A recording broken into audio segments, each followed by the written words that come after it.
Hey, how you doing out there? This is a message to my kiddos mostly, but like I said, I like touching on topics going on now, so they know what's going on in Dad's life and how things were. Hold on one second. I had a scratch on my leg. Since I'm not used to both hands right now, it's not pretty easy, not that easy to deal with. Anyways, I like talk about things going on in real life, and sometimes in media, sometimes just in my life. So that way you guys have a reflection back and looking at things and saying, oh, okay, that's cool. Well, right now in the news, there's a girl, I guess 14-year-old girl and 12-year-old boy escaped a group home. In case you don't know what a group home is, for this argument's sake, let's say a bad kid's home. It's usually when you ain't with your parents for whatever reason, and they don't feel you can live with your parents for whatever reason.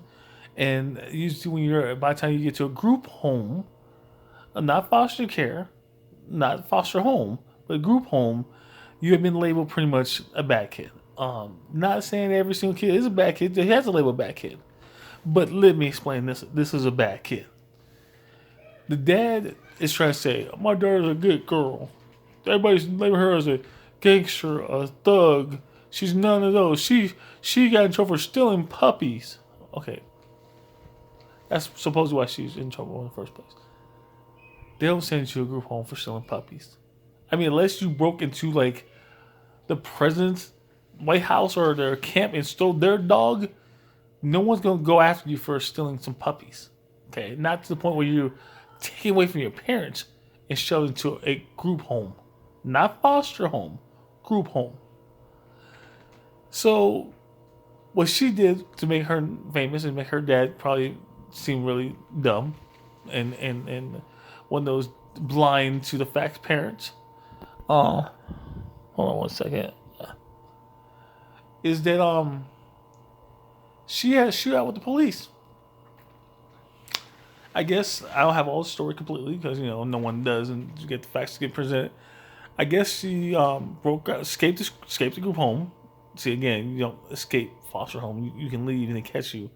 Escaping means they were locking doors. So she escaped the group home with the boy and broke into some homeowners and used his gun. It was a handgun, some other basic little gun, and then of course assault rifle because that's the flavor of the month right now.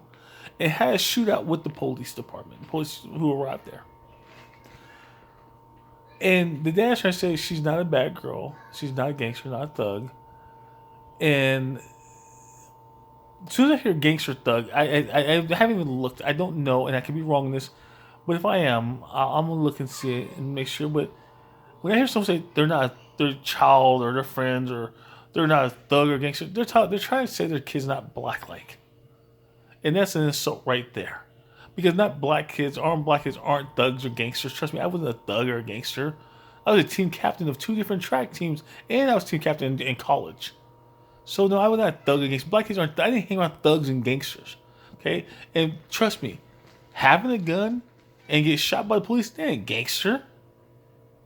If you want to call someone gangster, that person would not get caught up by the police or gunned down by the police. That's not gangster. That's thuggish. That's dumb. But that's not gangster. If you talking about like real true gangsters, they ain't gonna get caught in like them anyways. The problem I have is this dad says she's not a thug or gangster. She's on new medications because she has depression, bipolar personalities, and some other mental health issues. I am not bipolar. I don't have mental health issues. But I can't imagine what drug I could take that would make think it's okay to break into somebody's house and use their assault rifle on the police. That when people do things that and they use the excuse of drugs made them do it, that was already in your predisposition. That was inside you. You had that ability into you. Because here's the thing is, I have been drunk. I've been so drunk, and I got some great drunk stories to tell you guys when you get older, when it's age appropriate. But even when I was so drunk that I can barely remember being going from place A to place B, when I passed out and woke up somewhere and wondered how I got there or how long I had been there, ain't no drug, no alcohol I ever had, and I can't imagine any prescription I ever took that made me think it was okay to break into somebody's house, use their weapons, their guns, and shoot out with the police. You have to have rebellious nature so covering your heart and your soul that seems acceptable. You have to have so little bit of regard for life that it's okay to shoot at other people, regardless police or not. Yeah, they might have bulletproof vests. Just shoot at other people. Live ammunition. You have to have a little bit of want to kill somebody in you. Because what do you think is going to happen? You just get shot and, oh, you got me tagged. Hold on. Time out. No. People lose their lives with live ammunition. Now, if you want to play some laser tag or paintball, that's more power to you. That don't mean you a killer. But you know it's live ammo. I don't care if you play this, it's what video games were. No. This is a bad kid. And I tell you right now, kids, this is why I made this message.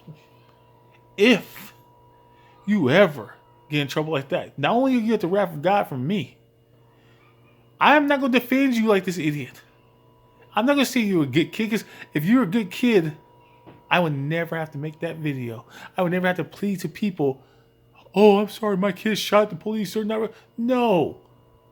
Even now, police are people you don't do bad things to. Police are to help you. And don't get me wrong, I'm black. Trust me, a lot of times I had police come up and they didn't help the situation at all. They made it worse. But even when I knew they were going to make it worse, when they showed up, there'd be so many times when I was growing up that I'd be at a corner store or at a friend's house or at the park, and police just drive up, and the first thing everybody, oh man, let's get out of here, let's go. I don't want to be around. People didn't want to stick around because they knew something bad could happen just because the police presence was there. I still never had no desire to shoot at a cop. I value my life. Soon as we black people can get shot for raising our voice at cops. And I'm not saying they're like scared. No, if it's cop does something wrong, does something stupid, if you feeling lucky that they go for it. I've talked back to cops before because they were in the wrong. And they're not above the law. They're not always right. But when I was in the wrong, I was very polite. I had one time, I'll tell you about this one experience real fast, kiddos. One time I was at a gas station. And I pulled into the gas station. The cops I was a big, giant gas station on the corner, AM, PM. When I pulled in from the side I was pulling in, they pulled out. They were leaving. But I saw how both of them made me to look like. And just follow my car with their eyes. And their heads turned. That's so obvious when their heads turn. It's staring at you. So I pulled up like normal. I didn't even look at them. I saw that. I was like, trying not to look at them so make more attention to me. And I pulled up next to the gas pump, because I was on gas. I got out of the car. I went inside the store, bought me some chips, soda, whatever it was, paid for the gas, went back out, prepaid some gas, put the gas in the tank, shut the thing, got out of my car, and I knew that they were going to start something with me. Even though they already left the park, I'm thinking, I don't know how they're going to turn around, they'll do something. And I pulled out of the parking lot on the opposite side that I pulled in. And they had parked in the middle of the road with the lights out. As soon as they saw me pull up, turn the lights and start following me. Now, I knew I did nothing wrong. I knew there was nothing wrong with the car. It was legal. I just bought the car like 3 weeks ago. Still had the paper tag in the window. I had all the proper. They still pulled me over. And they pulled me over because they said that they couldn't tell if the car was mine or registered to me or not because of the paper thing in the window still. They didn't pull me for no traffic violation. They pulled me because they weren't sure if it was my car. So I showed them all the paperwork. And they had no choice but to let me go. I didn't get lippy with them. Because what was the point? What was it going to solve? Now, there has been a time, like I said, when the cop pulled me over because I was in a white neighborhood, very nice neighborhood, and I was driving a sports car, and he pulled me over. He did a California, because he said I did a California stop, which you can look that up. California roll, California stop, whatever. I know I didn't. He said I was speeding. I knew I wasn't, because that area, everybody knows it's a speed trap. So when I hit 30, I turned my cruise control on and let the cruise control drive me the whole time. He still pulled me over, so I was going 35, 40. So I told him when he pulled me over, I said, I'd like to see the speedometer if you have it. I knew I wasn't speeding. He goes, well, you weren't Then that's when he switched the story. Oh, you weren't really, you weren't speeding per se. You approached the car in front of you rapidly, so that's why I pulled you over because you're going too fast, aggressively. I said, you mean I was speeding up to the speed limit? You pull me over at a speed limit? He says, you were approaching the car right. I said, I know I turned my cruise control on. I know my car functions just fine. You stopped me because I'm a black guy in a red sports car in a neighborhood you don't recognize. He said, I didn't even know what color you were until I got out of the car right now, sir. I said, you didn't notice that. But you noticed me 6 blocks down, the rolling stop supposedly. And you noticed how fast I was approaching the car. But you couldn't tell when you drove past me what color I was? Really? Let's just give me my damn ticket. And then nothing he could say about it. And he gave me the ticket, which I went and squashed in court. It was no big deal.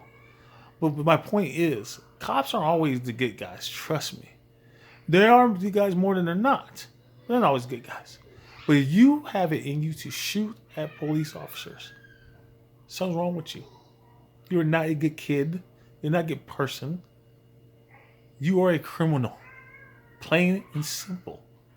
You can hate cops. You can call them names. You can protest. You shoot at a police officer. I don't care what your parent says. If that person go media and talk to their face turn blue, that girl is bad. Period. And the fact that she had to steal someone else's weapon to even do it in front, she's always there's so many things. She broke out her home, broke into someone else's house, got guns, dragged someone along with her. Shot. Come on, which one thing? What did she politely shoot at them before, or she said, "I'm sorry, sir, but I'm gonna shoot at you"? Did she kidnap puppies? What did she do that was good? Did she not shoot the people in the house? Maybe she didn't do that. Maybe people she took the gun from, she let them live. That's not a good kid. And again, kiddos, I will turn you in if you come to my house and you shot the cops. Mom will too. Yeah, mom will too. We don't play that. You're going to be good kids. Period. And if you're bad kids, yeah, you probably won't put you in a group home. We'll probably send you to military school. That might be a joke. Test us and find out. We love you.